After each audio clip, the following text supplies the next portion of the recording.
Boa noite, pessoal. Estamos aqui para mais um episódio do podcast do IBC. Hoje, engenheiro Valcir aqui conosco para contar um pouco de como é ter uma construtora e como é começar nesse ramo. Eu sou o engenheiro Thomas e estamos aqui para você. Boa noite, Valcir. Como você está? Tudo bem, Thomas. E você? Tá bem também. Hoje só nós dois. Vamos conversar um pouquinho sobre esse processo todo de construção civil no Brasil, como que a gente consegue se estabelecer no mercado, quem pode entrar nesse mercado. Você precisa ser engenheiro, se você é ali pedreiro, você pode começar também sozinho, abrir a sua construtora. Hoje vamos falar de tudo isso e mais um pouco. Vamos lá. Bora. Então vamos lá, começando, você conta um pouquinho pra gente, o que trouxe você para a construção civil? Como que você começou? Então, Thomas, olha que legal, né? O momento da minha vida em que eu percebi uma atração, né, pela construção, que me despertou o interesse na construção civil, eu tinha uns 15, 16 anos. Estava eu e um amigo, estávamos andando de bicicleta, indo para o Parque do Ibirapuera, e a gente estava passando, né, por um bairro assim que tinha umas casas muito bonitas e tal. E o que me chamou a atenção, uma casa onde ela tinha uma garagem subterrânea, né? A garagem da casa ficava embaixo da casa. Uhum. E eu só tinha, na época, né, eu só tinha percebido isso em prédios, né? E quando eu vi aquela casa, cara, eu fiquei assim encantado. Simplesmente eu fiquei encantado. E aí foi justamente nesse dia que eu comecei que me despertou o interesse na construção civil. Ver nessa casa essa arquitetura diferente, né? Que saiu do padrão. Sim. Que você estava acostumado a ver. Sim. Mas dali você já começou a trabalhar com isso? Ou como que foi? Não, na época eu estava no ensino médio e tal, né? Eu fazia técnico em eletrônica, né? Embora eu nunca atuei, né? Só fiz o colégio técnico em eletrônica. E aí, olha só que interessante, lá atrás eu fiquei encantado com aquela casa. E a minha família toda, praticamente, eles são dentistas. A minha mãe, ela era professora, e os dois irmãos, né, da minha mãe, dentistas. Um dos irmãos da minha mãe, casado com uma dentista. Eles têm 4 filhos, meus primos, os 4 são dentistas. No outro irmão, a esposa não era dentista, mas ele também era dentista. Ele teve 3 filhos e 2 são dentistas. E a minha mãe, né, teve 2 filhos, eu e a minha irmã. E adivinha só? A minha irmã é dentista. Então, eu costumo brincar, né, que eu sou a ovelha negra da família, né? Que eu saí totalmente fora do negócio da família, né? Isso, exatamente. E aí, mas olha que curioso. Quando eu terminei o ensino médio, aí eu fiz um ano de cursinho, né? E eu e a minha irmã, a gente estudava junto no cursinho. E nossa, eu estudei muito naquele ano e ela também. Chegou no final do ano, prestamos odontologia. Lembrando que, lá atrás, me despertou essa curiosidade da construção civil. E olha o caminho que foi tomando, né? Aí prestamos odontologia no final desse ano do cursinho. A minha irmã passou e eu não. Nossa, eu fiquei super frustrado, né, meu? Porque, poxa vida, a gente estudava junto. Eu estava super preparado. Hoje em dia eu olho e vejo, né, cara? Quando não é para ser, não adianta, né? O meu ramo era para ser na ramo da construção civil. E aí virou o ano, comecei a fazer cursinho novamente, mas quando virou o ano eu falei, eu vou prestar em engenharia civil. E aí prestei acho que umas 5 faculdades, entrei nas 5 em engenharia civil. Ou seja, aí já a vida vai te dando alguns sinais, né? E aí o que aconteceu? Fiz a faculdade, né? Só que quando eu comecei, logo que eu entrei na faculdade, eu precisava também trabalhar para começar a ganhar uma grana. E no primeiro ano de faculdade, a gente até consegue estágio na área da construção. Mas a gente ainda também está muito cru, né, cara? Pelo menos quando eu fiz a faculdade, os 2 primeiros anos eram básicos. Era igual para todas as engenharias, né? Não importava se você ia fazer engenharia mecânica, elétrica, civil. O primeiro e o segundo ano era um puta de um intensivão de matemática e física, né? Aí a partir do terceiro ano que você ia optar qual área, se era civil, se era mecânica, elétrica e assim por diante. E aí a minha mãe era professora, e aí minha mãe falou assim... Professora de quê, sua mãe? Minha mãe era professora de ciências. E depois ela foi diretora, enfim, né? E nessa época, logo que eu entrei tava no primeiro ano da faculdade, a minha mãe falou assim, filho, você não quer dar umas aulas, né, para você, até para você poder começar a ganhar o seu dinheirinho e tal. E naquela época, no estado, você estava no primeiro ano da faculdade, você podia dar aula. Você só precisava de um atestado, né, que você estava cursando. Porque faltava muito professor, não tinha professor na rede do estado. E aí eu comecei a dar aula. Só que aí o que aconteceu? Eu peguei muito gosto por dar aula, né? Até hoje eu adoro ensinar, eu adoro, né, explicar, enfim. E aí fiz a faculdade de engenharia, terminei. No terceiro ano eu comecei a fazer estágio. Eu fiz estágio numa construtora que eles utilizavam aquele método das formas que eu já até comentei aqui em outros podcasts. Foi lá que eu aprendi, né, esse método. E você imagina o seguinte, você fazia um prédio, os prédios lá, o projeto eram 4 apartamentos por andar. E a gente concretava um andar inteiro por dia. Cara... tem pessoas que não conhecem esse método, falam, não é possível, né? Isso não existe. Mas existe, né? Então a gente fazia um andar por dia. Então, depois da fundação pronta, né? E aí eu fiz o estágio nessa empresa e tal, terminei a faculdade, né? Comecei a trabalhar como engenheiro, só que aí eu continuei dando aula. Porque eu falei, não quero parar de dar aula. Porque eu peguei gosto mesmo pela coisa. E aí depois que eu terminei a faculdade de engenharia, aí eu fiz matemática também, né? Aí hoje eu sou habilitado também em matemática.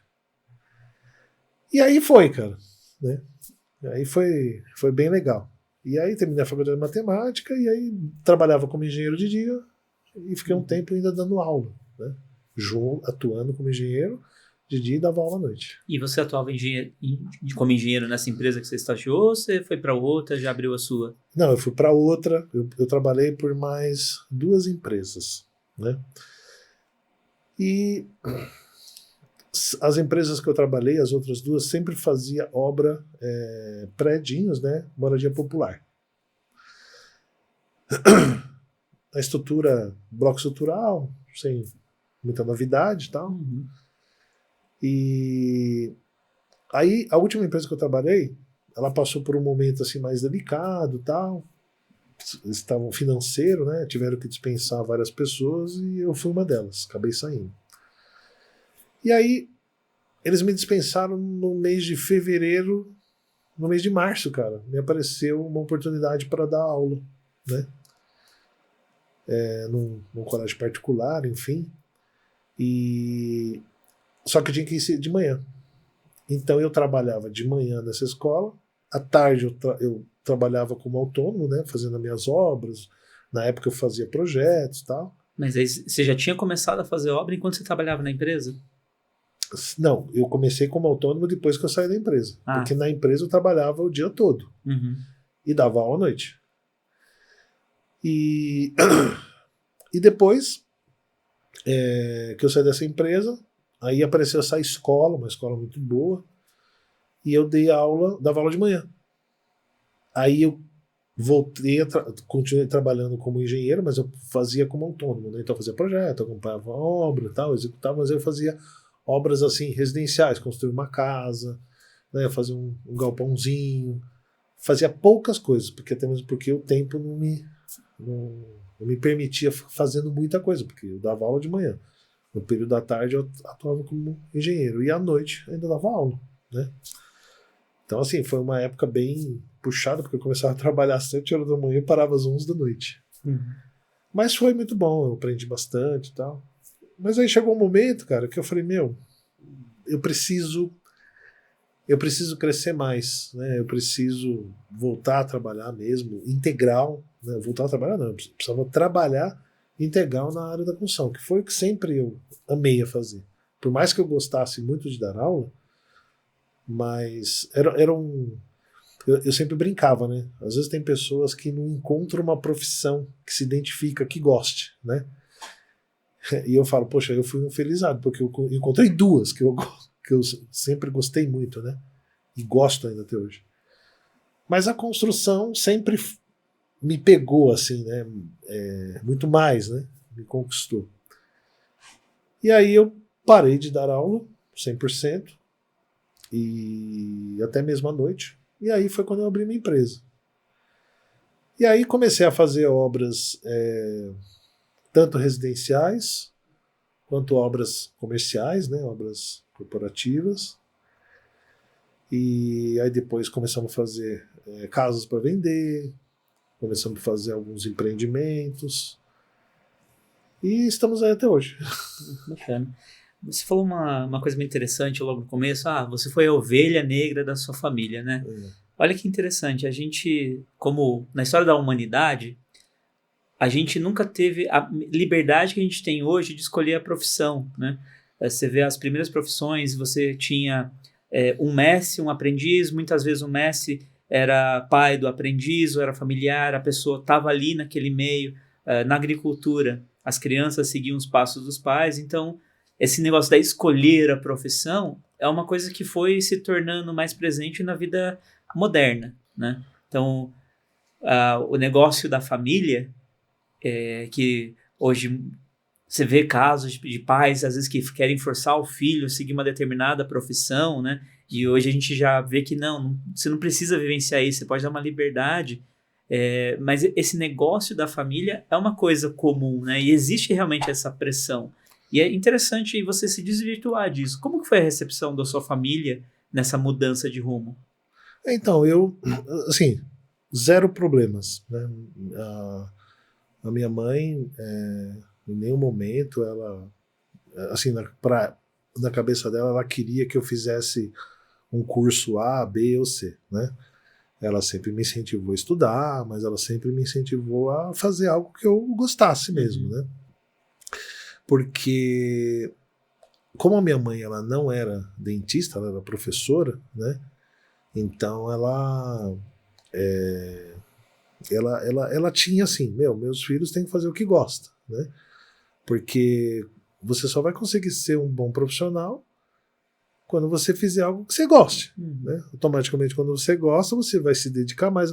Você não, por mais que seja trabalho, mas você encara diferente, né? Quando você gosta, você vai animado, por mais que você canse, se estresse, mas você gosta daquilo. Agora, imagina o seguinte, você trabalhar em alguma coisa que você não goste. Cara, é uma tortura. Considerando que você vai passar 8 horas por dia no seu trabalho, assim, no mínimo, né? A nossa vida é outra coisa, né? Mas considerando que você vai passar 1/3 das suas horas disponíveis no dia fazendo o seu trabalho, exercendo o seu trabalho, se você não faz o que você gosta, você está fazendo com que 1/3 da sua vida seja alguma coisa miserável, né? Você não está sendo feliz. Só que olha o poder de uma boa educadora, né? Sua mãe, como você disse, foi professora, então ela tem aquele fundamento de educação, ela entendia, tô julgando o que você está me contando, né? Sim. Ela entendia o potencial que você como indivíduo poderia alcançar da liberdade, né? Para você escolher o que você quer, como você quer vivenciar isso, né? Por vezes a gente encontra por aí pessoas que suprimindo, falando, não, meu filho tem que ser médico, meu filho tem que ser isso, meu filho tem que ser aquilo, e às vezes a pessoa segue uma vida infeliz naquela profissão. Ao passo que se você consegue exercer sua individualidade, explorar suas alternativas. Olha só, você foi professor, você fez uma engenharia, mas você começou fazendo ali, dando aula. Sim. E depois você começou a trabalhar com a obra, né? Então, poxa, olha só o que isso te trouxe, como isso formou o seu eu de hoje, né? Sim. Tudo isso possibilitado pelo incentivo de uma mãe que te deu espaço para isso. Sim. Né? E assim, quando você é um professor, você não pode simplesmente ter o conhecimento técnico. Eu sou um professor de matemática. Tá, então, mas eu sei a matemática. O professor, ele precisa saber, obviamente, a matemática, né? Dando exemplo de um professor de matemática. Mas ele precisa, principalmente, saber transmitir. Saber transmitir aquele conhecimento. O professor ele tem que ter algo onde os alunos se interessem por aquele professor, queiram ouvir esse professor, né? Queiram aprender. Comunicador, né? Esse comunicador, exatamente. Então, assim, eu já vi dentro do meu período lá, sendo professor, eu já vi muitos professores que eles conheciam muito sobre o assunto, mas eles tinham um pouquinho de dificuldade em passar. Aí é onde eu falo, quem é o melhor professor? Né? Eu tive 2 exemplos lá, de 2 colegas, que um sabia, mas sabia, ele dominava o conteúdo assim, muito, mas ele não sabia tanto transmitir, ou seja, os alunos não tinham interesse, os alunos não aprendiam, ele também não sabia passar. Já um outro professor, ele não sabia, o conhecimento dele não era igual ao do outro. Uhum. Mas em compensação, ele chegava na sala de aula, ele dominava a sala, ele sabia, o que ele sabia muito bem transmitir. Uhum. Então, o aluno vai aprender mais com quem? Né? Porque nos dias de hoje a informação é muito rápida, né? Um clique, né? Você pesquisa assim, parece o que você está precisando, né? Que você procurou. Então tem que ter um diferencial, né? Sim. E eu vou voltar nessa questão de professor comunicador, fazer um paralelo que você vai gostar, né? Que é interessante escutar essa sua história, mas queria te levar para uma direção, que é como que foi você começar a fazer obra sozinho? Você saiu da empresa, né? Que estava ali, acho que essa parte de trabalhar na empresa, vivenciar a obra, isso aí todo mundo já conhece, que Sim. é a vida do proletariado, né? Sim. Agora, como que foi você sair dessa realidade? Você estava ali dando aula de manhã, você passou a dar aula de manhã, Sim. só que você começou a fazer suas obras sozinho. Como você começou? Da onde você tirou o impulso, o investimento, o tempo, as conexões? Como que foi esse processo? Então,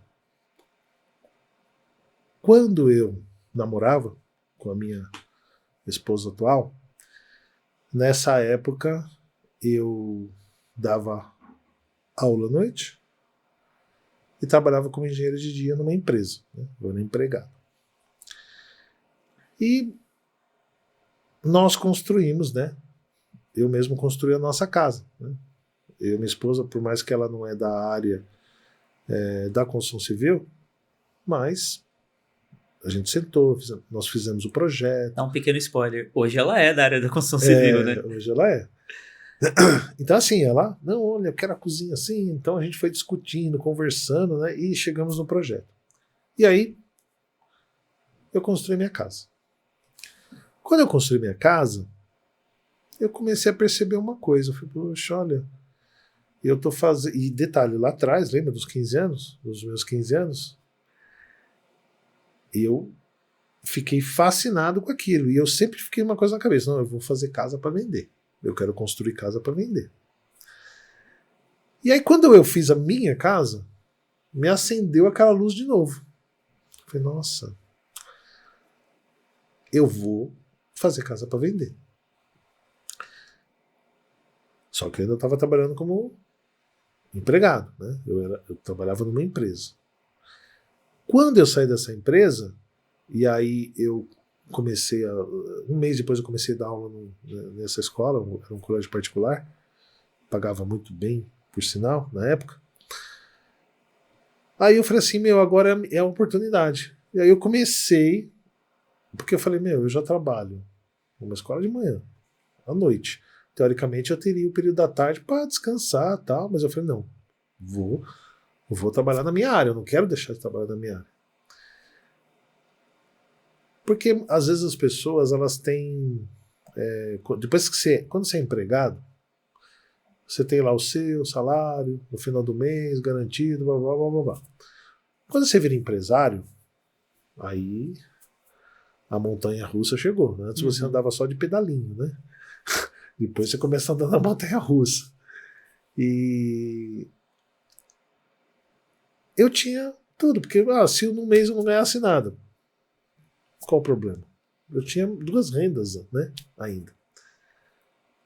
Mas aí eu comecei na aula e, o negócio foi muito bem, né? E aí eu fui sentindo, né, meu? Eu falei, olha, isso aqui tá dando certo, isso aqui tá dando certo, isso aqui tá dando certo. E quando eu decidi parar efetivamente, né, de dar aula, porque eu dava aula num colégio particular de manhã e dava aula na rede pública, né, do estado à noite. Eu prestei concurso, né, eu era professor concursado mesmo. A primeira escola que eu larguei foi a rede pública, né, e aí as pessoas falavam assim para mim, você é louco, você é concursado, você tem garantia, você vai largar mesmo, quanta gente está querendo ter o que você tem, você vai pedir exoneração? Eu falei, vou. E aí, como eu já não dava aula mais à noite, então eu só dava aula de manhã, e aí, como eu trabalhava à tarde como engenheiro, então muitas vezes eu podia esticar um pouco mais, né? Já melhorou para mim, né, na parte da construção. E chegou um momento, fiquei uns 10 anos, né, mais ou menos, nessa escola. Aí eu falei, chega, agora eu vou trabalhar só vou ser dono do meu nariz. Agora a montanha russa vai ser dobrar a altura agora. Então... E aí foi assim. E aí eu parei no ano seguinte, nossa, no ano seguinte eu tinha muita obra, assim, sabe? Mas, reforçando, como que você conseguiu fazer essas obras? Porque você é só engenheiro, né? Você é engenheiro. Como você conseguiu fazer essas obras, conseguindo essa mão de obra, os contatos? Como que foi esse processo? No boca a boca. Porque como eu já fazia obras no período da tarde, lá atrás, então você vai conhecendo um, conhecendo o outro. Aí aquele cara, é um amigo meu que tá precisando, não sei o quê. Então uma coisa vai puxando a outra, assim, sabe? E eu não sei se eu também sempre tive bastante sorte, né? Eu sempre consegui pessoas boas, né, para trabalhar junto comigo, né? E aí quando eu saí, simplesmente as obras aumentaram, aí eu já conversava com as próprias pessoas que trabalhavam para mim na época. Eles mesmos já me ajudaram a pegar outras pessoas, lógico. Várias pessoas entraram, saíram, não deu certo, mas muitas deram. Ou seja, na base da indicação, né? A pessoa veio, fez um trabalho de qualidade com você, ou o pedreiro fez um trabalho de qualidade com o amigo dele, o amigo dele trabalha com você, o amigo foi e indicou, fazendo essa rede, né? Sim. Só que você teve uma coisa muito boa a seu favor, né? Que você tinha já uma garantia de estabilidade, enquanto você correu o risco de abrir a empresa, né? Sim. Como que você faria, então, se você não tivesse isso? Em outras palavras, o que você... qual é a dica que você dá para alguém que quer começar a construir e tá ali do zero? Como que faria? Thomas, eu acho assim, a pessoa que hoje ela quer entrar no ramo da construção, o que acontece? Quando a gente fala em obras públicas, você precisa ter um capital de giro para você poder iniciar essas obras públicas. Se a pessoa hoje ela não tem esse capital, então ela precisa construir ele, né? A melhor opção é ela prestar as obras privadas, né? Ir para as obras privadas. Porque nas obras privadas, quando você fecha uma obra, normalmente, né, senta e é combinado com o cliente para que o cliente dê uma entrada, né, para poder iniciar o serviço. Então você trabalha com o dinheiro do cliente, né? Agora, é muito importante, né, se a pessoa ela realmente ela quer crescer, é muito importante que ela administre muito bem isso. Poxa, como é que ela pode administrar isso? Ter uma planilha orçamentária, né? Eu sempre falo o seguinte: você vai passar um orçamento, vamos pegar um exemplo. Você tem um cliente que quer construir um galpão. Ok. Tem projeto? Não. Então, primeira coisa, vamos fazer projeto. Ok, fez os projetos. Em cima dos projetos, a gente consegue fazer o levantamento de todo o material, todo quantitativo. E aí a gente monta uma planilha orçamentária. Nessa planilha tem que estar a descrição do serviço, o quantitativo, o preço unitário e o preço total daquele item. E tem que ter todos os itens que serão realizados naquela obra. Por exemplo, vai ter alvenaria. Vamos supor que vai ter 580 metros quadrados de alvenaria. Então, lá na planilha tem que estar lá, especificado. Bloco com tais especificações, tal, tudo detalhadinho. Os 580 metros, o preço unitário e o valor total. Por quê? Vamos lá. O que a maior parte dos negócios, aonde pode acontecer os maiores problemas? Quando você, por exemplo, pega uma obra privada, de um cliente particular. Problemas que podem acontecer. O cara faz um orçamento, né? A empresa passa um orçamento, só escrito assim: construção do prédio, blá, blá, blá, blá. Cobro 200 mil reais. Tá, mas lá não está especificado quanto de concreto, quanto de alvenaria, quanto de laje, tudo especificado. E aí o que acontece? Passa lá, vamos supor que a obra vai fazer em 6 meses, por exemplo. Passa 1, 2 meses, durante a obra, vamos fazer isso. O cara, né, o prestador de serviço, tá, mas isso aí não está dentro do meu orçamento. O que acontece? Aí o cliente já vira e fala: pô, como assim? Você pegou os projetos? Ou ao contrário, o cliente vira e fala: não, faz isso aqui para mim. Né? O cliente quer que embutir lá mais algum serviço. Essa aí é a regra número 1. Não existe favor para cliente. Isso.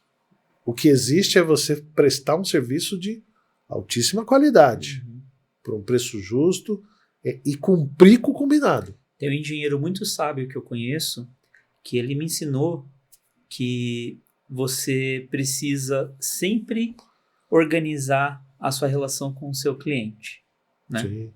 Você ter uma relação saudável com ele na forma que você não faz favores, você tem o seu orçamento, você tem que cumprir o prazo e fazer com qualidade. Isso é o mínimo, disse esse engenheiro muito sábio.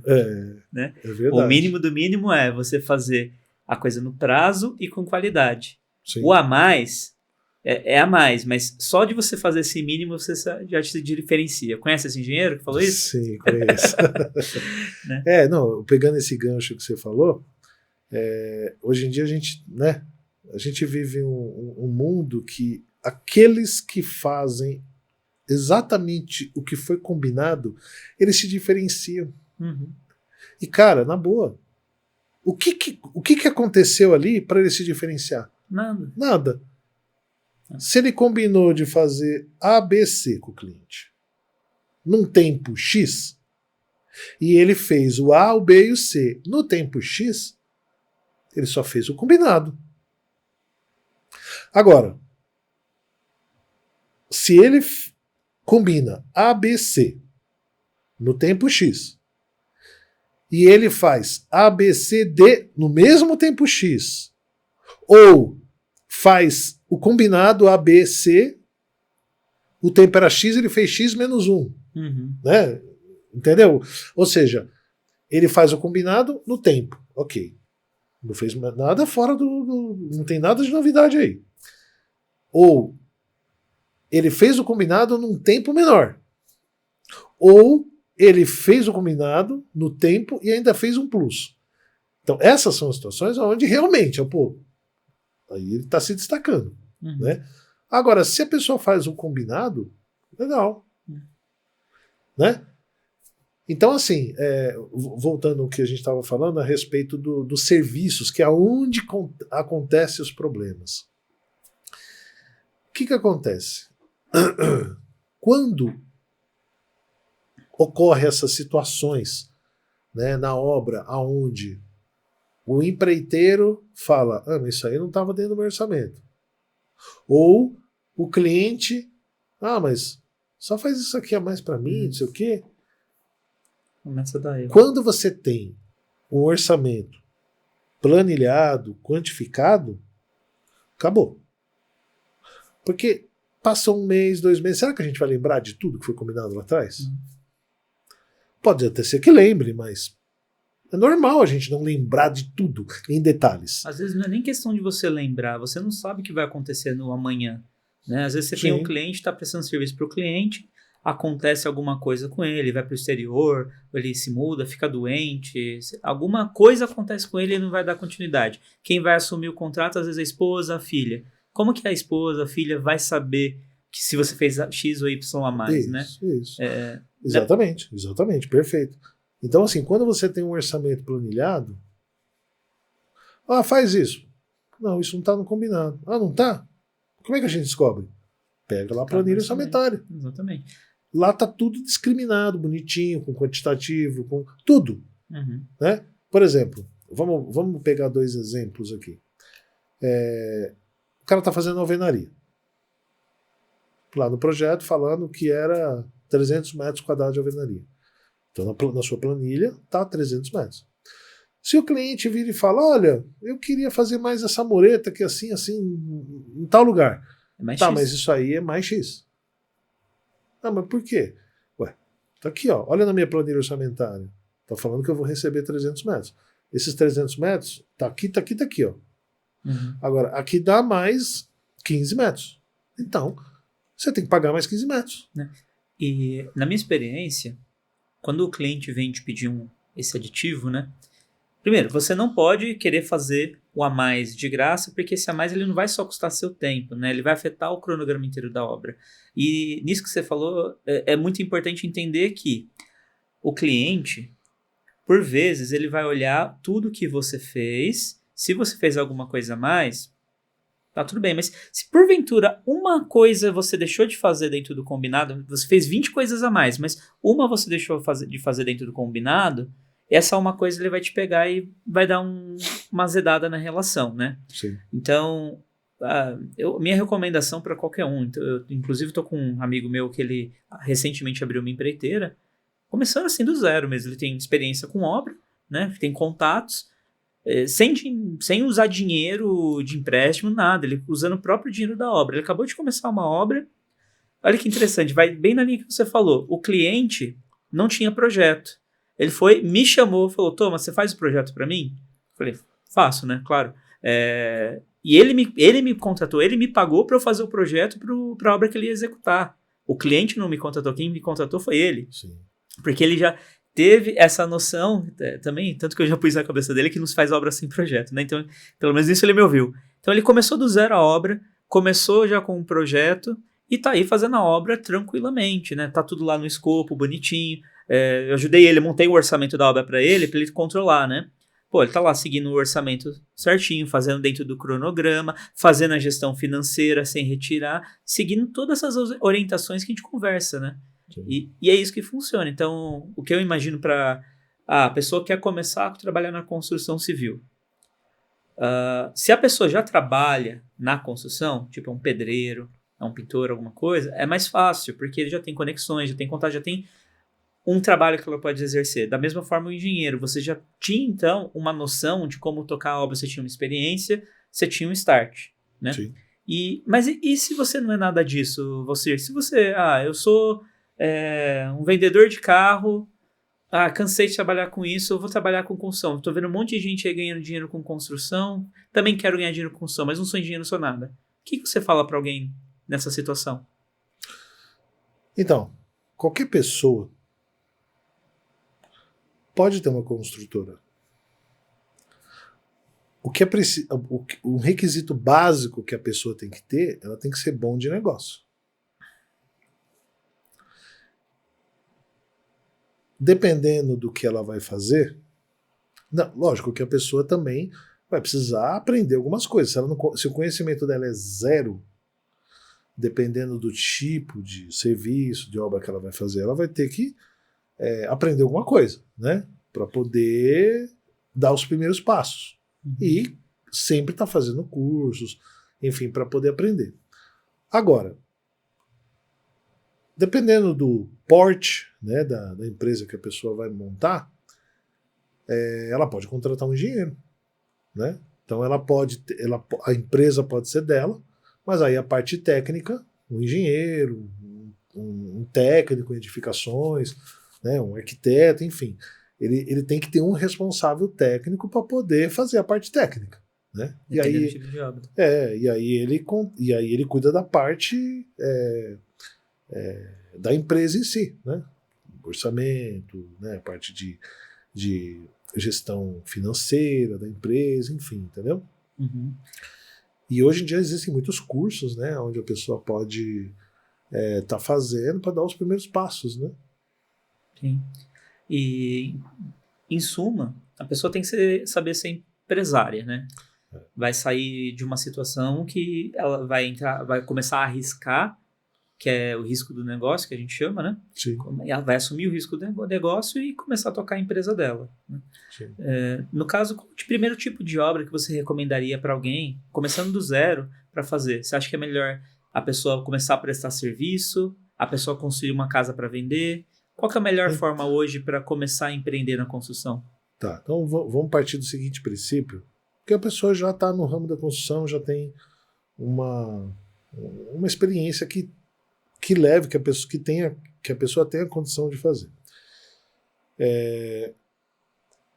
Ela comece com pequenas obras, né? Se ela for fazer obras privadas, porque assim, cada obra, mesmo falando das obras privadas, cada obra tem a sua particularidade. Por exemplo, vamos construir casas. Então, por exemplo, tem uma pessoa que quer construir a casa dela, para ela morar. Então, a pessoa vai ter que ter uma estrutura, certo? Para poder construir uma casa, para ter uma equipe, enfim. Quando você constrói uma casa de rua, você pode trabalhar todos os dias, inclusive sábado, domingo, né? Num horário que não prejudique ninguém por causa do barulho, dependendo de onde a pessoa está. Quando a pessoa faz uma casa já dentro do condomínio fechado, aí ela tem que se atentar a um outro detalhe. Quais são as regras do condomínio? Mas eu estou fazendo uma casa, só que não é na rua, é num condomínio. Então, você tem que conversar com a parte administrativa do condomínio, né? Normalmente, nesses condomínios, até trabalha em alguns no sábado, mas até o meio-dia. À tarde não pode, domingo não pode, feriado, né? Tem os horários durante o dia que pode trabalhar, mas chegou num determinado horário não pode, né? Aí a gente parte, por exemplo, para obras corporativas. Na rua, as regras seriam mais ou menos parecidas com a construção de uma casa. Agora, vamos supor que você vai fazer uma loja num shopping. Aí já muda bem. Por quê? Porque se o shopping ele está em funcionamento, durante o dia você pode até fazer alguma coisa, mas zero barulho.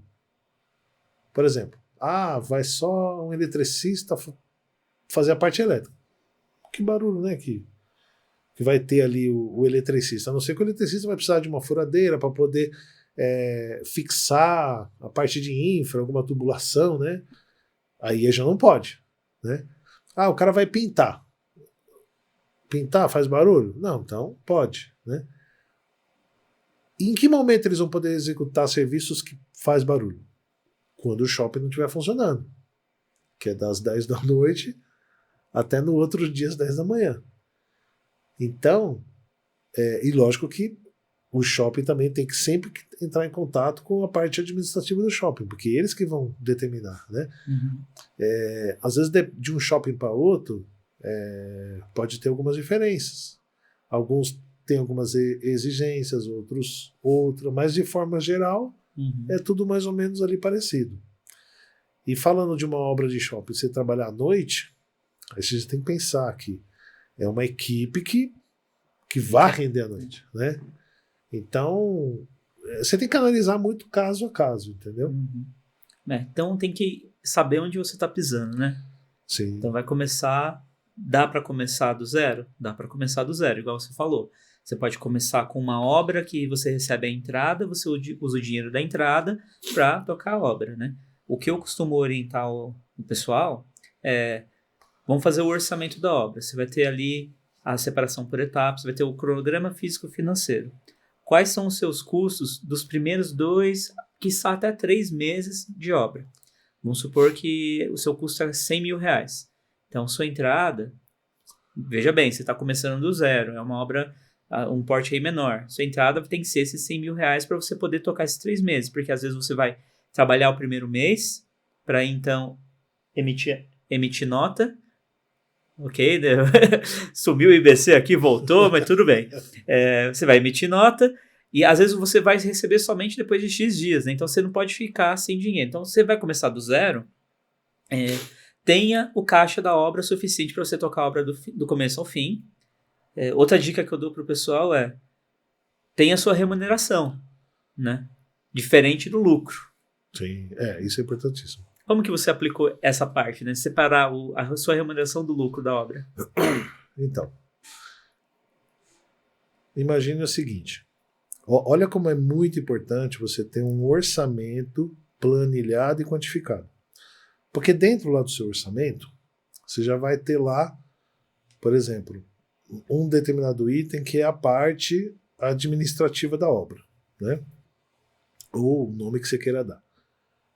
Então, nessa parte, ali é onde vai pagar os custos da obra. Então, a pessoa, né, o empreiteiro, ele pega uma entrada que já vai ser um desses itens que aí ele vai ter que pensar, enfim, como que ele vai fazer. E esse valor é muito importante que a pessoa, né, o empresário, esse valor da entrada que ele use para aquela obra. Eu já vi muitos empresários fazendo o quê? Pega uma obra nova, pega o valor da entrada. O que ele faz com o valor da entrada? Ele usa em outro lugar, em outra obra, para a parte dele pessoal, entende? Todo começo não é fácil, mas se você tiver disciplina, trabalhar certinho, direito, você vai passar desse período, né, de adaptação. Então, o que vai acontecer? Você pegando esse valor de entrada da obra A, você tem que usar esse valor para a obra A. É muito comum acontecer o quê? Ele pegou uma obra, começou uma obra, a obra está andando. Ele pega outra obra, a obra B. Então, ele vai pegar também a entrada da obra B. Então aquela entrada é para ele usar na obra B, não na A e nem na parte pessoal. Então é importante ele ter essa diferenciação. Por mais que ele tenha uma única conta da empresa, que todo o dinheiro vá para aquela conta, mas ele tem que ter uma gestão financeira por obra. Tem 2 obras, então ele tem uma gestão financeira da obra A, tem uma gestão financeira da obra B. e tem uma gestão da empresa dele como um todo. Ah, mas ele está trabalhando. Então lá na planilha orçamentária dele, ele tem que ter um valor para o trabalho dele. Vamos supor que o dono da empresa seja um engenheiro, como é o nosso caso. Então lá você vai ter que ter, em algum item, quando você prepara essa planilha, essa parte do acompanhamento da obra. Então é ali que você vai receber o seu dinheiro e aí a sua remuneração. A sua remuneração. Isso não é lucro. Isso que a gente acabou de falar é a remuneração pelo trabalho dele naquela obra. O lucro ele tem a planilha orçamentária com o cliente, que ele está cobrando o cliente. Vamos imaginar aqui R$100 mil. Só que ele também tem a outra planilha, que é a planilha de custo dele. Ele vai gastar 60 mil. Sobrou 40. E desses 60, está ali dentro dos 60 o trabalho dele. Está ali dentro. Então, efetivamente, o lucro daquela obra seria essa diferença. Lógico que ele vai pagar imposto, né? Quando, no caso, o cliente exige nota. Então, aí o lucro ele tem que pegar o que ele vai receber, menos o custo, menos o imposto. O que sobrou é o lucro. Então, muitas pessoas confundem lucro com a remuneração do trabalho dele. São coisas diferentes. Não, perfeito. E assim, não adianta saber isso, né, Valcir? Você tem que ter, você falou a palavra-chave, disciplina para executar isso. Você tem que ter disciplina para não misturar os núcleos financeiros de obra, Sim. que você tem obra A, obra B. Você não pode misturar o dinheiro de obra A com obra B. Não adianta você só saber que não pode fazer isso. Você tem que ter a disciplina e não fazer isso. Sim. Ponto. No começo não é fácil? Não. No começo, o que acontece muito também com muitos empresários? Ele pega uma obra, daqui a pouco ele está com 2, ele está com 3, daqui a pouco ele está com 10. E tudo na construção civil, você trabalha sempre com valores que não são baixos. Uhum. Então você imagina só, você pega uma obra de 100 mil. Se você, de repente, você está com 10 obras, cada obra de 100 mil, você está girando R$1 milhão. Uhum. Mas esse 1 milhão é dele? Não. Não. Ele está girando. O que é dele é uma fatia. Qual é essa fatia? Aí vai depender do trabalho dele, do empenho dele, da disciplina dele, né? E muitas pessoas começam a ver aquele volume de dinheiro circulando na conta e acaba perdendo a mão. E se perde. Né? Então a pessoa ela tem que ser, como eu falei, ela tem que ser muito disciplinada e ela tem que pensar assim, no começo não vai ser fácil, mas é ele fazendo o trabalho direitinho, seguindo a cartilha, né? Como a gente diz, né? Como a gente brinca. No começo é mais apertado, mas aí depois ele vai começar a colher e aí ele vai trabalhar com o que efetivamente é dele e não com o que está sob posse dele. Rodando dentro da conta bancária da empresa. Uhum, perfeito. É isso aí. E veja bem, de novo, ter a disciplina para fazer essa organização financeira, né? E isso daí, principalmente a parte de você não se remunerar, é um entendimento que o pessoal falha um pouquinho, né? Não é que você vai trabalhar durante todo o período da obra de graça para ter o lucro só no final. Você tem que se tratar como se você fosse o seu funcionário, como se você fosse um funcionário da sua empresa. Então, você está trabalhando como pedreiro, a sua remuneração tem que ser de um pedreiro. Não adianta você atuando como pedreiro querer tirar dinheiro da obra como mestre, porque você vai estar desfalcando a obra. Mas se você atuar como mestre, você vai receber como mestre. E isso chega também no ponto, você com certeza vivenciou isso, né? Que às vezes você está ali atuando como engenheiro, você está atuando como vendedor, você está atuando como marqueteiro, você está atuando como administrador da sua obra e da sua empresa. E você tem que ter uma remuneração para cada uma dessas etapas para você computar isso no custo. Sim. Uma vez que você computou isso no custo, tá lá, quando a gente fala da planilha, né? quando você coloca isso dentro da planilha como um custo para a execução do trabalho, para a administração da sua empresa, você pode se apropriar disso como a sua remuneração e não vai afetar nada. A partir do momento que você começa a querer fazer retiradas antecipadas, tipo, vou tirar do lucro da empresa, da obra, você não sabe qual que é o lucro da obra até que ela não se concretize, né? O que é o orçamento? O orçamento é uma previsão dos gastos de uma obra que você faz anterior ao início dela e que você, quanto melhor você for orçamentista, melhor vai ser a aproximação disso com a realidade. Porém, a realidade você vai ver no final. Terminou a obra, a gente faz o previsto e o realizado. O previsto é o orçamento de obra e o realizado é o que você realmente gastou. Sim. Deduziu os custos do valor pago, pagou os impostos, pagou todo mundo, aquilo é o lucro. Sim. Você pagou a sua própria remuneração no meio da obra, aquilo é o lucro. Aquilo que sobrou é o lucro.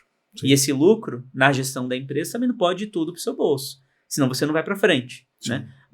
Esse lucro, no entanto, você pode pegar uma parte dele, você pode ter um planejamento. Aí, cada 6 meses, se eu atingir tal meta, eu vou me dar tanto de bônus. E deixar um capital de giro para a empresa. Você pode pegar e investir, fazer novas obras, fazer uma casa para você mesmo, vender. Né? Você consegue escalar e crescer, né? Mas precisa da disciplina para executar isso daí, né? Sim. E eu falei que ia puxar de novo essa sardinha, que você falou lá no começo, né, sobre a parte de comunicador e educador. O quanto essa expertise, essa experiência sua como professor te facilitou o dia a dia lidando com o peão, lidando com o cliente? Essa é uma pergunta bem legal. Eu vou até além da sua pergunta, tá? Mas antes eu tenho que contar um pedacinho lá do passado. Quando eu comecei a dar aula, em colégio público. Dava aula assim para pessoas mais carentes, supletivo, dava aula à noite. Uhum. Então eu lidava com pessoas mais humildes, né? Que eu adorava o contato com essas pessoas. Mas eram pessoas que a realidade financeira deles era bem diferente, né? Diferente no sentido assim, eles não tinham dinheiro sobrando, eram pessoas que tinham seus empregos, que não ganhavam muito, que estavam ali fazendo um supletivo, porque não tiveram a oportunidade de estudar lá atrás, então eles estavam ali correndo atrás, né, daquilo que eles perderam no passado, para poder futuramente ir lá fazer um curso, uma faculdade, para melhorar, né, a parte profissional, consequentemente, a parte financeira. Dei aula para as pessoas que trabalhavam ali na construção civil, né? Pedreiro, para ajudante, né? Então, eu aprendi a lidar, né, com esse público, vamos chamar assim, com esse público. Que eram justamente o quê? Os pedreiros que trabalhavam comigo, né? Os ajudantes, enfim. Quando eu fui dar aula em colégio particular, eu já aprendi a lidar com pessoas de um poder aquisitivo maior. Pessoas assim, alguns tinham uma condição legal, tinha outros que tinham muito dinheiro, eram muito ricos, né, milionários. Então, assim, dentro da educação, eu aprendi a lidar com várias etapas, com vários... Me ajuda na palavra aí. Eu estou tentando lembrar a palavra também. Várias com várias faixas etárias uhum. financeiras, vamos falar assim. Né? E aí, quando eu fui para a construção civil, né, 100%, que eu comecei com a minha empresa, que aí eu prestava serviço só de obras privadas. O meu cliente tinha aquele perfil do colégio particular. Poder aquisitivo bom, alguns ricos, outros milionários. E as pessoas que trabalhavam dentro da construção civil eram pessoas mais humildes. Então, dando aula, isso eu aprendi, né, foi uma oportunidade que eu tive de aprender a lidar com vários públicos diferentes. Entendeu? Uhum. Foi foi um aprendizado muito, muito bom para mim. E então, com certeza, isso influenciou sua carreira como Sem consultor. dúvida, sem dúvida. Porque, por exemplo, pelo fato de eu ter a experiência em dar aula, em ensinar, por exemplo, eu chegava assim na obra, né? Eu chegava e explicava exatamente como eu explicava para o meu aluno numa sala de aula, só que ali era uma coisa mais, era como se fosse uma aula particular, vamos falar assim, né? Eu chegava lá pro pedreiro, pro ajudante, né? Olha, vamos fazer assim, assim, assim. Tá vendo o projeto aqui, ó? Eu pegava literalmente assim na mão, ó, vamos fazer assim, vamos fazer assado, vamos fazer desse jeito, por isso, por isso. Então, pelo fato de eu chegar, né? E chegar ali, sentar com eles, olho no olho, explicar, eu percebi que eles me respeitavam muito, né? E gostavam de mim, porque o que acontece? Às vezes, né, todas as profissões têm os bons e os maus, né? E, infelizmente, quando se fala da obra, quando o engenheiro chega, né, muitos, os que estão ali botando a mão na massa, falam: ah lá, olha o doutor. Olha o doutor, só fica lá atrás da mesinha, agora vem aqui encher o saco. Não é? E nunca foi o meu caso. Eu sempre fui o engenheiro que ficava lá na obra. Né? Eu sempre gostei desse contato, né? Tanto com o cliente quanto com a minha equipe. Né? Ficava lá, olhava, conferia. Né? Eu vou contar um caso aqui que eu passei. Olha só que interessante. Eu estava fazendo uma obra na época, era um condomínio de casas. E eu entrei assim, né? A obra, naquele momento, estava na fase assim, a gente já tinha terminado a estrutura, já estava rebocando. E as janelas, como é que eram instaladas as janelas? A gente chumbava os contramarcos, né? Para depois de tudo pronto, só vir com a janela e parafusar no contramarco. O que acontece? Eu entrei assim, eu bati o olho, eu falei, meu, esse contramarco tá fora de prumo. Aí eu cheguei, né, pro pedreiro e tal. Falei assim. E nisso o meu encarregado, na época eu tinha um encarregado, né, nessa obra, que esse encarregado, ele começou trabalhando comigo de pedreiro, mas ele era uma pessoa muito articulada, sabe, sabia ler projeto e tal. E aí ele virou um encarregado, né? E a gente foi trabalhando dessa maneira, né? Eu explicando para ele como é que eram cada coisa, com seus devidos detalhes e tal. E aí ele evoluiu para encarregado. E aí eu tava andando na obra e ele comigo, né? Aí eu falei, então, ó, isso aqui tá fora de prumo, hein, meu? Não tá? Aí esse pedreiro, né? Ele era um tiozão assim e tal. Ele virou e falou, não tá fora de prumo, não. Eu falei, vamos botar o prumo então aí. Bate o prumo pra mim. Aí ele foi, pegou o prumo na parte de cima, só que ele cobria com a mão. E aí a parte de baixo, o que ele fazia? Ele, com a mão ali, ele compensava no prumo para lá na parte de baixo bater. Só que, pelo fato da gente já ter muita experiência, né? Eu percebi ele mexendo ali na mão, né? Aí eu olhei. Pra você ver como que a gente sempre tem que saber como falar as coisas, como a gente tem que abordar. Eu percebi que ele estava dando uma de malandro ali na hora, né? Aí eu falei assim, dá licença, eu posso? Ah, cara, eu vi na cara dele que ele ficou branco, porque ele percebeu que eu percebi que ele tava roubando ali, né? Aí eu peguei o prumo, eu fiz questão, assim, eu peguei o prumo assim, com as duas pontas de dele e tá, grudei. Ó, tá colado, hein? Vamos ver. Aí não tinha, aí entregou. Aí eu falei, então, tá vendo? Ó, eu falei que tava fora de prumo. E não falei mais nada. Meu, de lá pra cá, você vê, o cara, ele quis dar uma de malandro, e eu em nenhum momento eu expus ele ali, sabe? Eu apenas, com licença, De lá para cá, esse cara, ele começou assim, quando ele me via chegando, ele já ficava assim, ó, você, tem alguma coisa errada? Eu falei assim, não, só tô olhando aqui, né, tal.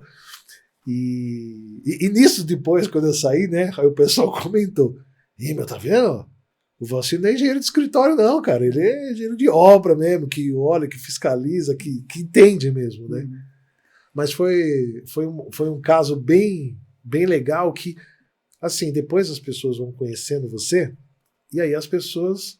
Vai vendo que é um humano também, né? Não, vai ver que é humano, mas assim, vê que você não é bobo, né? Porque é aquilo que quando a gente começou aqui a conversar. Realmente tem engenheiros que são engenheiros de escritório, eles não têm a experiência da obra, a vivência, como que faz, né? Então, assim, e tudo bem. Isso não tá...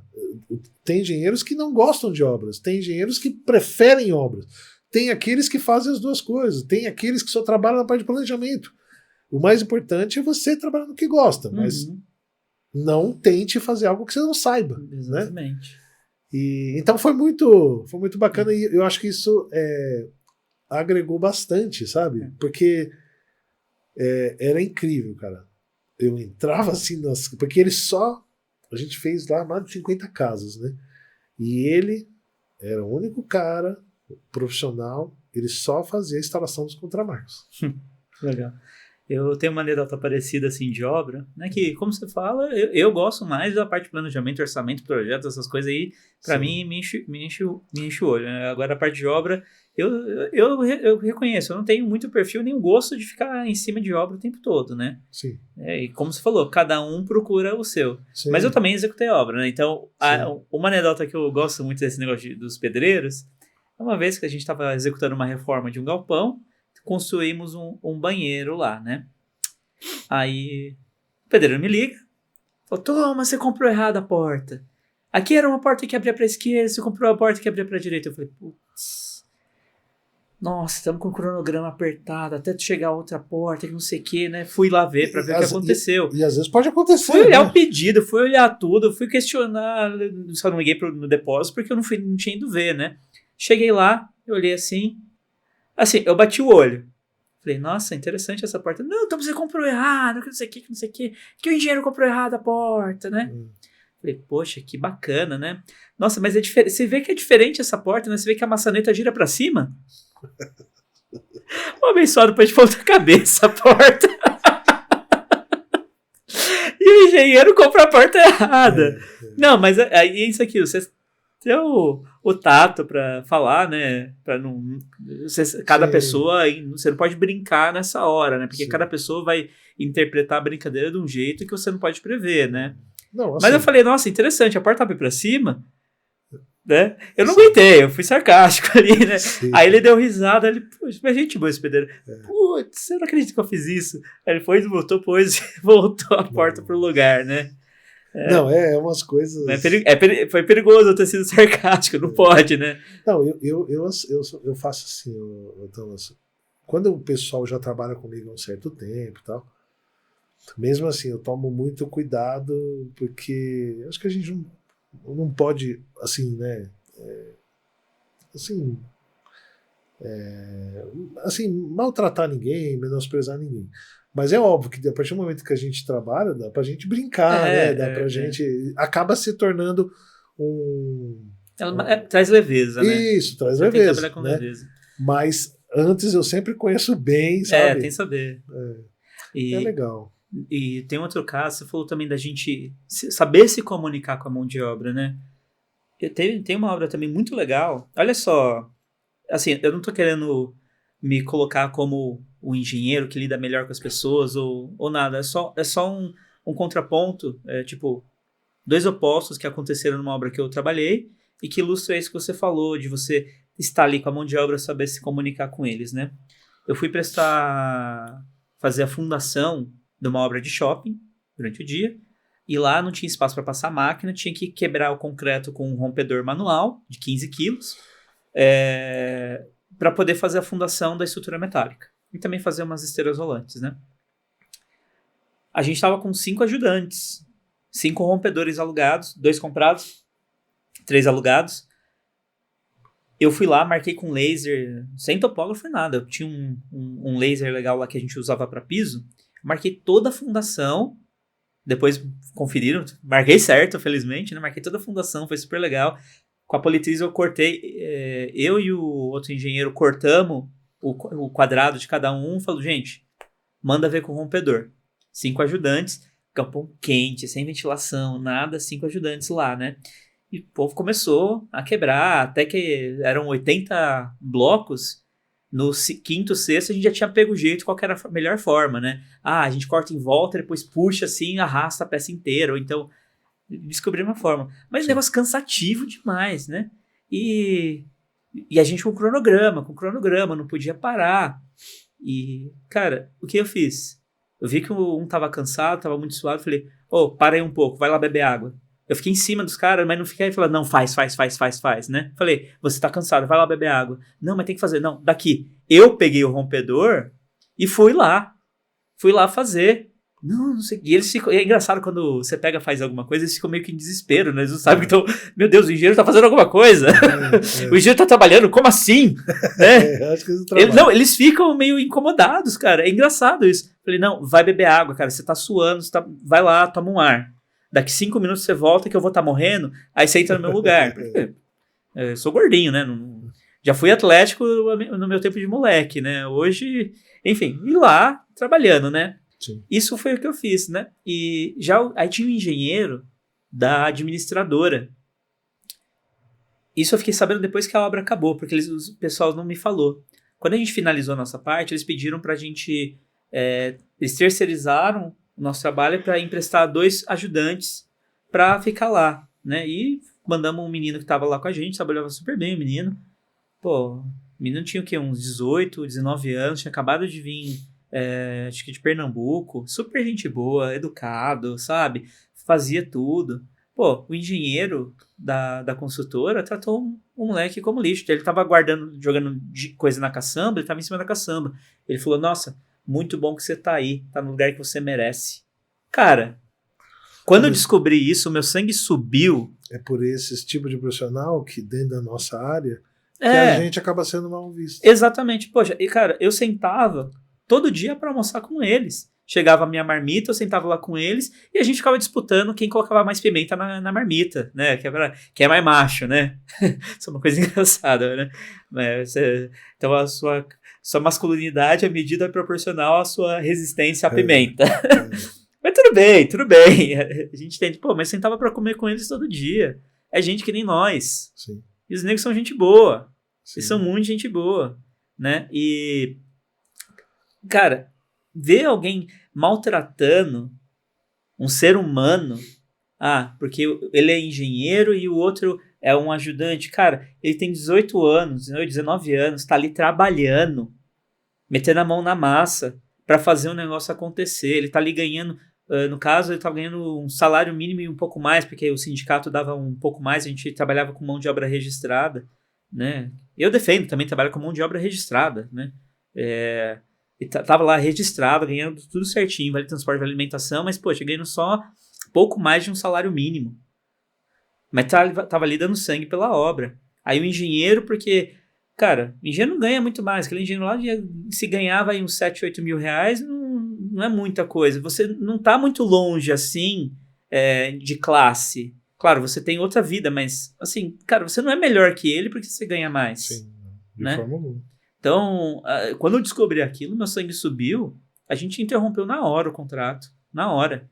É que a gente já tinha tirado a mão de obra de lá, né? Sim. E, nossa, mas na hora, pegamos o rapaz, eu fui lá pessoalmente me desculpar com ele, falei, cara, você me perdoa, eu não sabia que ele estava te tratando dessa forma e, cara, ele não representa os engenheiros, não deixe isso te afetar. Você trabalha muito bem, a gente está gostando de trabalhar contigo e, cara, continua esse esforço que você tá fazendo. Não deixa isso te afetar, não. Mas ele ficou chateado, né, cara? Com razão. 2 meses depois, ele voltou lá pra cidade dele. Não sei nem se foi por causa disso ou não, mas ele pediu a conta, foi.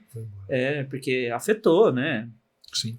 E a gente não pode deixar isso se prevalecer, né? Por isso que eu te pergunto como é lidar com o pessoal, né?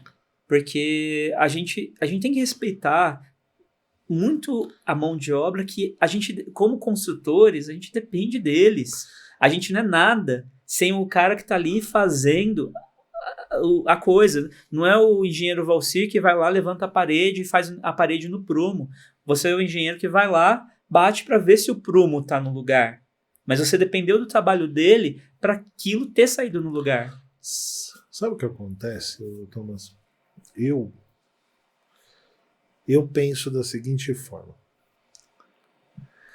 Independente se a pessoa tem dinheiro, é rica, ou se ela não tem dinheiro, se ela é pobre. Independente da classe social, do gênero, de qualquer coisa. Eu sempre penso da seguinte maneira: é uma pessoa. E essa pessoa merece o meu respeito. E para eu querer que alguém me respeite, em primeiro lugar, eu preciso dar o respeito. Uhum. Como é que você acha que eu entrava numa sala de aula, na época que eu dava aula em colégio para supletivo à noite? Como que eu conseguia que os meus alunos me respeitassem? Imagina, você dá aula à noite para supletivo, tem vários tipos, né, de várias pessoas com vários problemas, tem um leque gigantesco ali. Cara, em primeiro lugar, eu chegava, boa noite, tudo bem? Vamos lá, vamos começar a nossa aula. Alguém tem alguma dúvida da aula passada? Sabe assim? Então, eu sempre passava A abertura para eles que ali eu respeitava eles. E automaticamente eles vão te respeitar. Porque quando você chega com educação, com respeito, presta atenção, falando com qualquer pessoa. A gente está aqui falando de construção, certo? Uhum. Só que nós lidamos com pessoas. Então, a gente precisa saber lidar. Então, o mesmo tratamento que eu dava, que eu dou, né, e que eu vou sempre fazer assim, para um ajudante, para um pedreiro, para um mestre e para o dono da obra, né, quando eu prestava serviço para os clientes, eu tratava eles do mesmo jeito. Porque são pessoas. Todo mundo é igual ali, cara.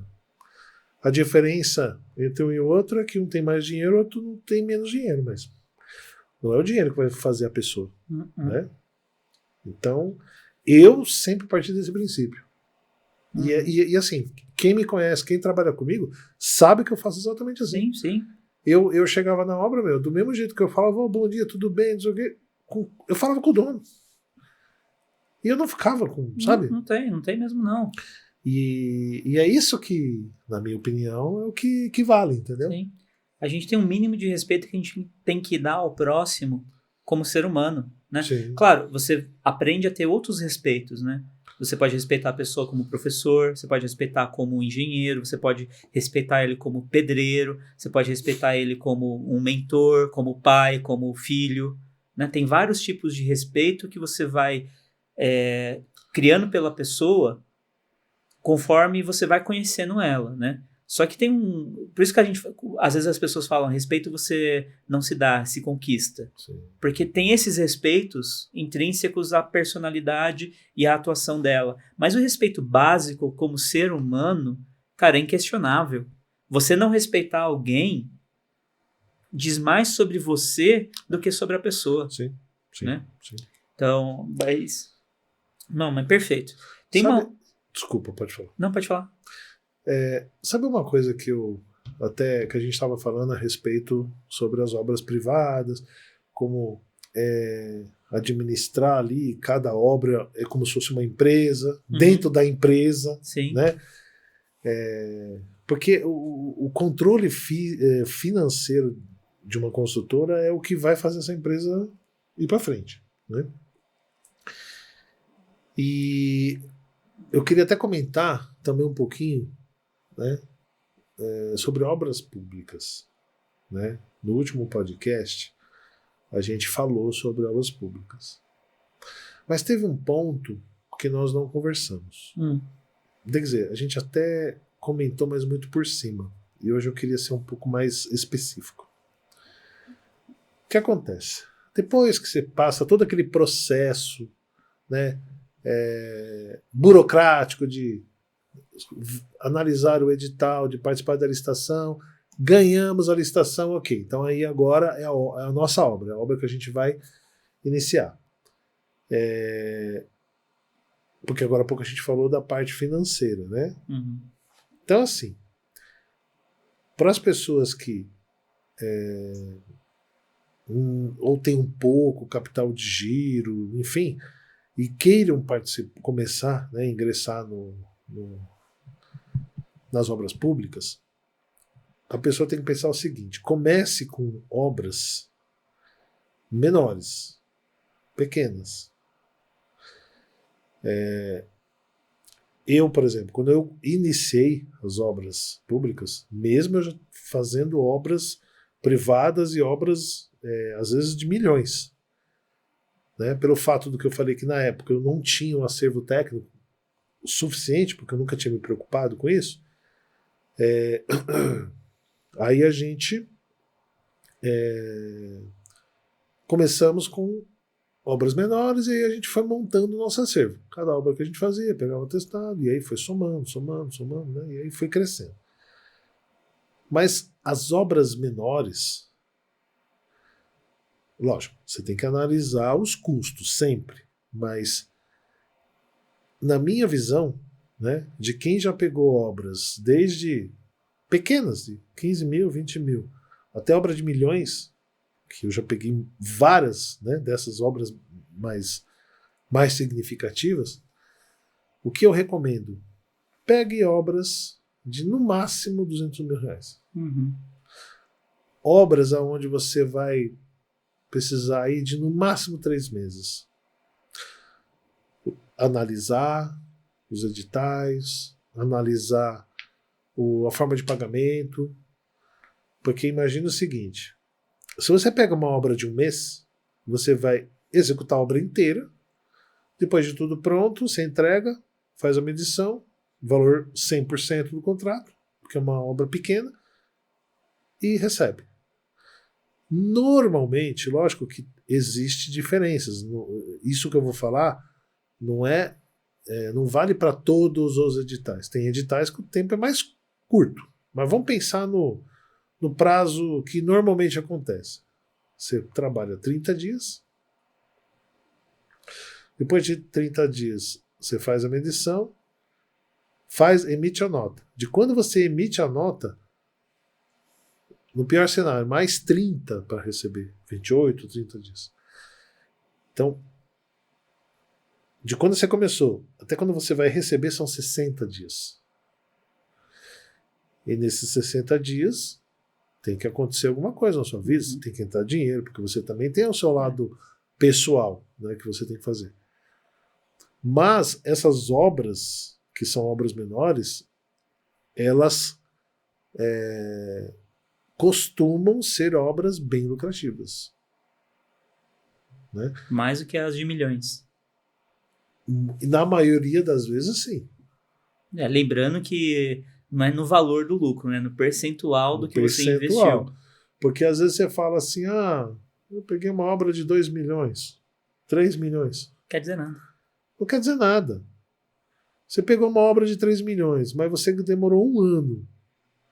Aí você choveu. 1 ano, muita coisa acontece. Muitos imprevistos acontecem para, às vezes, a obra acabar demorando um pouco mais do que deveria. Às vezes você pega lá um projeto que às vezes no meio precisa fazer alguma alteração, mudança de projeto. Às vezes você depende da decisão. Às vezes essa decisão nem sempre ela chega, né, tão rápida. Às vezes chega rápido, às vezes não, porque depende de outro. Sim. Então, assim, quando você pega obras menores, mais simples, que é 1 mês, 2 meses, no máximo 3 meses, essas são as obras para quem está começando. E eu vou até falar, até para quem já está um tempo no mercado, porque são obras que giram rápido. né? Giram rápido. Uhum. Eu já fiz várias obras onde o orçamento da obra eu tinha que fazer em um mês, era 25 mil o contrato. Eu já peguei obra que desses 25 mil, meu custo foi 9 pau, 10 pau. Aí você tira o imposto, vamos colocar que você ganhou 10 mil naquela obra. Mas vamos colocar que você faça 4 dessa por mês. São obras mais rápidas e que você vai ter um retorno mais rápido. Giro rápido. Ou seja, os primeiros 60 dias é que você vai passar mais apertado. Mas aí depois, você vai continuando a fazer. Uhum. Aí começa a entrar no ritmo, entendeu? Então, é sempre que o começo que é um pouquinho mais, né, delicado, vamos falar assim.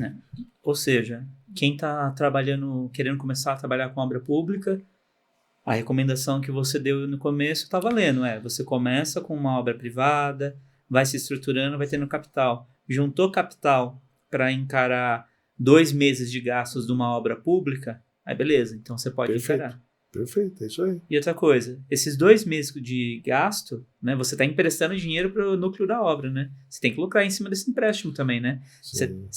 Seja o seu próprio banco, né? Empreste para você mesmo. Isso.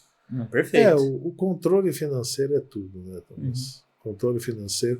Inclusive, nós vamos, muito em breve, preparar alguns modelos e planilhas e vamos dar de graça. Sim. Oferecer para as pessoas que estão dentro do mercado da construção civil, né? Puta, mas às vezes ele não tem uma planilha, ele não sabe montar. Nós vamos disponibilizar para quem quiser. Lembrando que não adianta ter a Ferrari se você não consegue ligar ela e sair dirigindo, né? Isso. Então, o mais importante é você ter a disciplina para utilizar as ferramentas que vão permitir que você tenha uma boa gestão da sua empresa. Sim, né? Isso aí. Valcir, estamos caminhando para a reta final aqui do nosso bate-papo de hoje, mas eu queria te levar para um lado que queria ver como que você vai se sair respondendo. Tá preparado? Bora. Sustentabilidade. Nesse ano a gente bateu recorde de temperatura. A gente chegou ao aumento de 1,5 graus comparado ao século de 1800, 1900, quando começou o aquecimento, os registros de aquecimento global. A gente está com 1,5 graus acima dessa época. Os cientistas falavam na COP26 que até 2050 a gente tinha que evitar chegar nesse 1,5 graus acima. E agora com o El Niño subiu esse 1,5 graus. Maio passou, que foi o fim ali do El Niño, e a gente continuou com esse aumento da temperatura global. Você tem a China descumprindo acordo, você tem Estados Unidos está até fazendo algum reflorestamento, Brasil, a gente teve esses meses do fogo, essas queimadas, por vezes feitas pelo homem, né? Na maioria das vezes, segundo os analistas, né? Teve pessoas presas, tudo mais. Você teve furacão na Flórida, né? A construção civil hoje, ela é uma das responsáveis também pelas emissões de CO2 na atmosfera, né? Para cada tonelada de concreto que você produz, é 1 tonelada de CO2 que você emite na atmosfera. Né? Como que é a sua visão como um engenheiro, pensando na sua responsabilidade social como engenheiro, qual que é a sua visão para você começar a reduzir o impacto da construção civil no meio ambiente? Então, você fez essa pergunta, mas nós já conversamos sobre esse assunto, né? Sobre ter ou desenvolver técnicas construtivas onde sejam respeitando isso, né? Por exemplo, outro dia nós dois estávamos conversando sobre o quê? Estrutura de madeira, né? Não foi? Foi. Então, lembrei, tá vendo? Lembrou. A gente dá risada assim porque eu tô sempre falando essas coisas, né? É um assunto que eu gosto. Então assim, sabe? É a mesma coisa. Quando você ver o método construtivo em outros países. Né? Por exemplo, eu já tive a oportunidade de ir para a Europa. Espanha, a França e a Itália. Eu acabei ficando mais na Espanha. E o método construtivo lá, eu estava numa cidadezinha bem próxima a Barcelona. E o método construtivo lá, a estrutura é de concreto. Só que o fechamento não chega a ser um steel frame, porque a estrutura steel frame ela é a estrutura toda. Né? Dá para fazer até prédios de 4 andares, enfim, com estrutura de steel frame.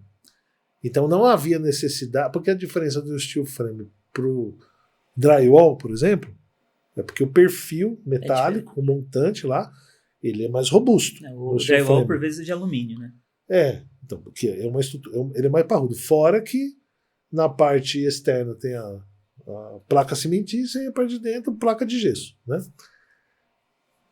Mas então eles fizeram um mesclado, a estrutura de concreto e o fechamento da parte externa usando placa cimentícia e dentro drywall. E todas as divisões normal de drywall, com placa de gesso. Agora, por exemplo, eu nunca fui nos Estados Unidos. Tenho vontade de ir lá para conhecer. Só que lá eles utilizam muito a estrutura de madeira. Não é? Você vê que a velocidade, o próprio steel frame, nos Estados Unidos, também é muito usado. E a velocidade de execução dessas obras é muito boa. É uma obra até mais limpa. Quando a gente fala, por exemplo, aqui no Brasil, né, que a gente é muito concreto, bloco, né, aquela coisa parruda. Outro dia eu vi alguns testes, já tem um tempo isso, na verdade. Quando eu falo outro dia, já tem um tempo. De resistência, de impacto numa estrutura que a placa externa era uma placa cimentícia e uma outra com bloco. A de placa cimentícia teve muito mais resistência do que o bloco. Então, é que depende de região para região, a cultura, né? Se a gente disponibilidade do material também, né? Mas, por exemplo, aqui no Brasil, o steel frame, a gente tem fácil acesso a esse material. Né, Aqui em São Paulo, sim. Sim, aqui em São Paulo, sim, é verdade. Então, aqui em São Paulo, a gente tem fácil acesso a esse material. Mas o problema é que a cultura, não é todo mundo que olha e fala, que legal, eu quero, assim, sabe? As pessoas acham que... E o steel frame, ele está sendo produzido também com aço verde, né? Que é um aço que também emite menos carbono, né? Sim. Só que eu tenho uma outra coisa que eu achei muito válida para a construção civil, pensando na sustentabilidade, que é o desperdício e o retrabalho, né? Porque a cada hora que você faz um serviço, você tem que desfazer por falta de planejamento, por erro de construção, né? Por falta de perícia da própria mão de obra. Cada vez que você tem um retrabalho, você está desperdiçando material que gerou uma emissão. Esse material não vai ser reaproveitado. É muito difícil você conseguir reaproveitar o entulho da construção civil, né? É um processo caro, demorado e, por vezes, ineficiente. Né? Pegando isso como gancho, pegando isso que você acabou de falar, teve um dos podcasts que a gente falou, lembra que a gente falou sobre isso? Da importância do projeto? Vamos pensar que vai ser em alvenaria. A estrutura de uma determinada obra vai ser em alvenaria. Mas aí a gente tem duas opções. Aquela que você tem o projeto e aquela que você não tem o projeto. A que você não tem o projeto, definiu lá o bloco. Compra tantos blocos. E o meio bloco? Põe X%. Não é assim na doida que o pessoal vai decidindo? Sem projeto. Não, é assim, né? Você só de falar isso, meu estômago já deu uns 3 sim, nós. Sim, principalmente no projeto da alvenaria estrutural. Se eu vejo alguém cortando um bloco de alvenaria estrutural, a minha alma sai do corpo. Sim, mas... Figurativamente falando.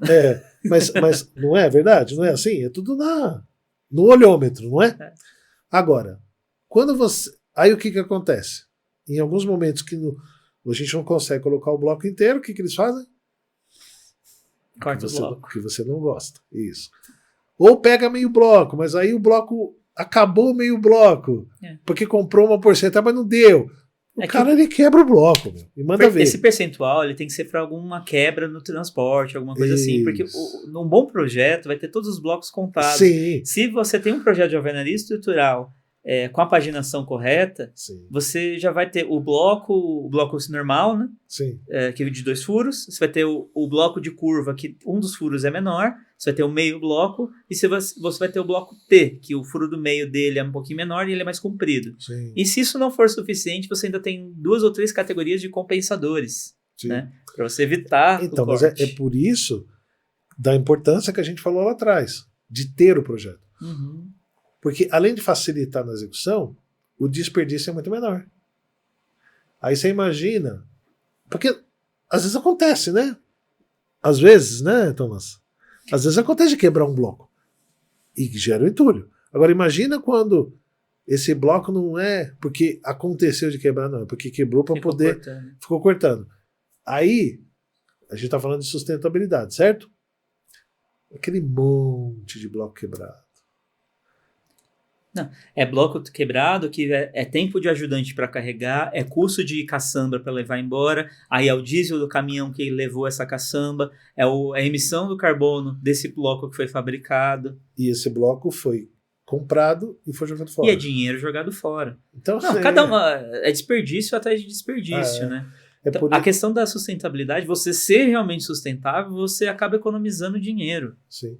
Né? Por isso que, assim, às vezes tem pessoas, tem clientes, né? Isso acontece muito com clientes que falam, não, para que eu vou fazer projeto? Faz aí, né? Para que eu vou fazer um planejamento? É só sair fazendo a obra. Não, muitos clientes eles só querem gastar o mínimo, mas quer a menor qualidade. Mas para você ter qualidade, você tem que ter ferramentas, né, para poder fazer. E a maior dificuldade para a gente que, principalmente a gente que lida com esse tipo de trabalho, projeto, né, você mostrar para o A mais B para o cliente que ao investir num bom projeto, num bom planejamento, ele está economizando dinheiro, né? Aí você tem todo um histórico da construção civil que mostra claramente que um bom planejamento, um bom projeto implica diretamente em economia de dinheiro, né? Sim.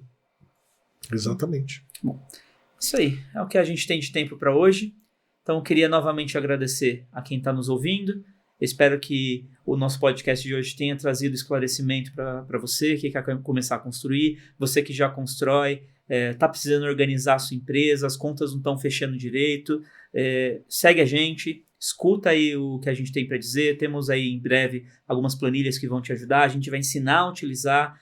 Vamos trabalhar essa disciplina para que a gente possa realmente revolucionar o mercado da construção civil. Sair dessa questão de a obra dá dor de cabeça, empresa é complicado, o Brasil é muito difícil, e aprender realmente a superar as dificuldades. Dificuldade vai existir em qualquer lugar, né, Valcir? Sim. Mas cabe a nós, como cidadãos, superar cada uma delas. Sim. Então é isso. Boa noite, gente. Boa noite.